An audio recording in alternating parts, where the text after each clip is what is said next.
Hello everyone, I am Sarita Srivastava from Mahatma Gandhi Shikshan Sansthan. Now I am going to teach Hindi व्याकरण standard 4th। बच्चों, आज मैं आपको हिंदी व्याकरण के अंतर्गत वाक्य पढ़ाने जा रही हूँ।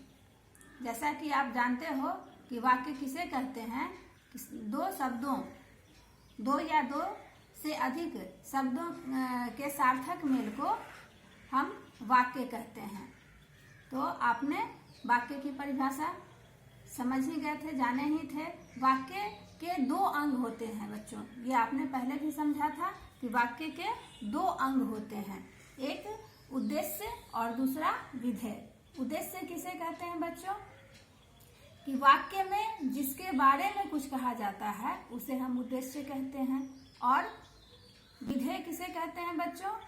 कि वाक्य में उद्देश्य के बारे में जो कुछ कहा जाता है उसे हम विधेय कहते हैं।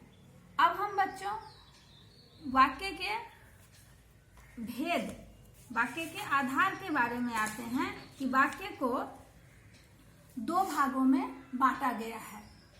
एक है रचना के आधार पर और दूसरा है अर्थ के आधार पर। बच्चों, आपको पढ़ना है रचना के आधार पर वाक्य के कितने भेद होते हैं। तो आज हम इसी को समझेंगे, इस वीडियो के माध्यम से आज हम समझेंगे कि वाक्य को रचना के अनुसार किन किन भेदों में बांटा गया है। तो बच्चों, वाक्य को रचना के अनुसार 3 भागों में बांटा गया है। आओ इसे हम इस तरह से समझते हैं। बच्चों, ये देखिए, मैंने एक तालिका ऐसे बना दी कि रचना के अनुसार बच्चों वाक्य को 3 भागों में ऐसे बांटा गया: सरल वाक्य, संयुक्त वाक्य और मिश्र वाक्य। अब हम पहला लेते हैं सरल वाक्य। पहला भेद क्या होता है रचना के अनुसार? सरल वाक्य। तो सरल वाक्य, अब सरल वाक्य किसे कहते हैं बच्चों? कि जिन वाक्यों में केवल एक उद्देश्य और एक विधेय होता है उन्हें सरल वाक्य कहते हैं। मैं पहले भी आपको उद्देश्य और विधेय के बारे में बता चुकी हूँ। अब यहाँ मैं एक उदाहरण के से आपको ये समझा रही हूँ कि मीरा खेल रही है। मीरा खेल रही है। इसमें बच्चों मीरा के बारे में, इस वाक्य में मीरा के बारे में कहा जा रहा है कि मीरा खेल रही है। तो ये मीरा शब्द जो यहाँ पर आया, यह मीरा उद्देश्य हुआ और इसी वाक्य में मीरा के लिए कहा जा रहा है कि वह खेल रही है। तो वाक्य में इस उद्देश्य के बारे में ये कहा जा रहा है कि खेल रही है। तो ये खेल रही जो हुआ बच्चों, ये विधेय कहलाया। यानी कि सरल वाक्य किसे कहेंगे? कि जिन वाक्यों में केवल एक उद्देश्य और एक विधेय होता है उन्हें सरल वाक्य कहते हैं। अब एक और उदाहरण हम यहाँ पर लिख के देख सकते हैं कि बच्चे पढ़ रहे हैं। अब ये वाक्य देखिए बच्चों, तो ये बच्चे पढ़ रहे हैं। तो बच्चों के बारे में कहा जा रहा है कि वह पढ़ रहा है, यानी कि ये बच्चा जो हो गया यहाँ पर, ये उद्देश्य हो गया। और बच्चे के बारे में, इस वाक्य में बच्चे के बारे में कहा जा रहा है कि ये पढ़ रहा है। तो ये पढ़ रहे हैं जो हो गया, ये विधेय हो गया बच्चों। तो इसलिए अब ये देखो कि इसमें सिर्फ उद्देश्य और विधेय, इस वाक्य में उद्देश्य और विधेय आता है तो सिर्फ एक उद्देश्य और एक विधेय है। इसीलिए यह सरल वाक्य कहलाया। क्या कहलाया? सरल वाक्य कहलाया कि जिसमें सिर्फ एक उद्देश्य और एक विधेय हो उसे हम सरल वाक्य कहते हैं। अब हम बच्चों संयुक्त वाक्य पर आते हैं। संयुक्त वाक्य किसे कहते हैं? कि ऐसा वाक्य जो 2 या 2 से अधिक, बच्चों ऐसा वाक्य जो 2 या 2 से अधिक स्वतंत्र वाक्यों को योजक शब्दों के द्वारा जोड़कर बना हो।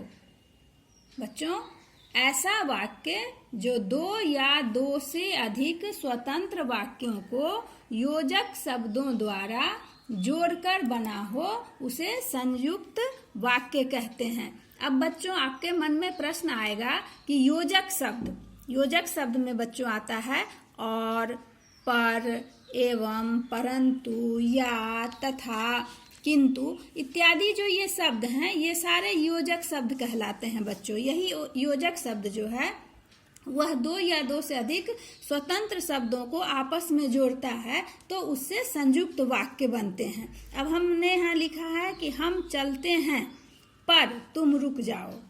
अब यहाँ पर ये पहला वाक्य एक हो गया और एक ये तुम रुक जाओ ये दूसरा वाक्य हो गया। लेकिन इन दोनों वाक्यों को जोड़ने में ये पर जो है ये योजक है, ये योजक शब्द है। इन योजक शब्द के द्वारा हम इन दोनों स्वतंत्र वाक्यों को आपस में जोड़ दिया तो फिर क्या बना, हम चलते हैं पर तुम रुक जाओ।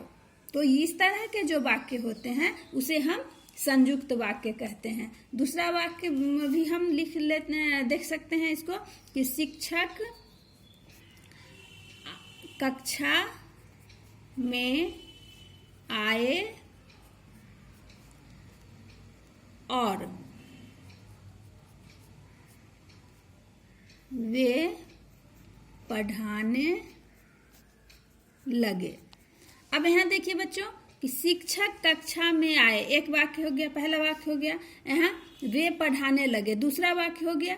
अब इन दोनों वाक्यों, ये दो स्वतंत्र वाक्य हैं, अलग अलग वाक्य हैं, इनको कौन सा शब्द जोड़ रहा है, ये योजक शब्द और जो है ये दोनों को आपस में जोड़ रहा है तो ये संयुक्त वाक्य कहलाते हैं कि शिक्षक कक्षा में आए और वे पढ़ाने लगे। अब आपको समझ में आ गया होगा कि संयुक्त वाक्य किसे कहते हैं। तीसरा है बच्चों मिश्र वाक्य। मिश्र वाक्य किसे कहते हैं, ऐसा वाक्य जिसमें एक प्रधान वाक्य से एक या एक से अधिक आश्रित वाक्य जोड़ दिए गए हों उसे हम मिश्र वाक्य कहते हैं। ऐसे वाक्य मिश्र वाक्य कहलाता है बच्चों कि ऐसा वाक्य जिसमें एक प्रधान वाक्य से एक या अधिक आश्रित वाक्यों को जोड़ दिए गए हों, ऐसे वाक्य मिश्र वाक्य कहलाता है। जैसे यहाँ पर देखिए बच्चों कि ये शब्द जो है यहाँ पर दिया हुआ है कि जोड़ने के लिए दिया हुआ है, दो शब्दों को प्रधान वाक्यों को आश्रित वाक्य के साथ जोड़ने के लिए हम प्रयोग में लाते हैं कि, क्योंकि, जब, तब, जैसा, तैसा इत्यादि शब्दों का प्रयोग, ये योजक शब्द का प्रयोग इसमें भी होता है, मिश्र वाक्य में भी किया जाता है। तो बच्चों एक वाक्य है यहाँ पर कि मैंने सुना है कि रोहन घर पहुंच गया है। अब यहाँ पर ये मैंने सुना है, ये जो है मैंने सुना, ये हमारा प्रधान वाक्य है, इसको हम क्या कहते हैं, प्रधान वाक्य कहते हैं। अब रोहन घर पहुंच गया है, ये आश्रित वाक्य कहलाता है। ये दूसरा जो यहाँ पर वाक्य दिया हुआ है ये आश्रित वाक्य कहलाता है। इन दोनों को जोड़ा गया है, आपस में जोड़ा गया है। इन दोनों को जोड़ने के लिए हमें एक योजक का प्रयोग किया गया है की शब्द का। तो यहाँ पर प्रधान वाक्य पर आश्रित वाक्य निर्भर है।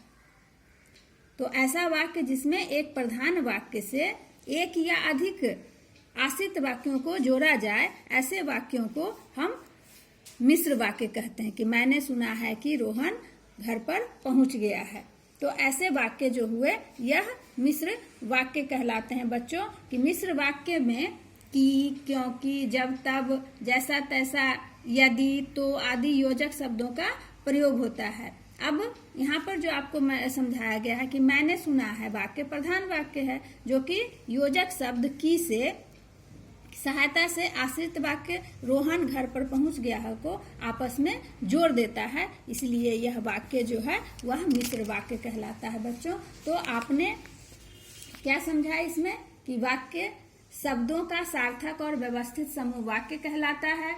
वाक्य के दो अंग होते हैं, उद्देश्य और विधेय।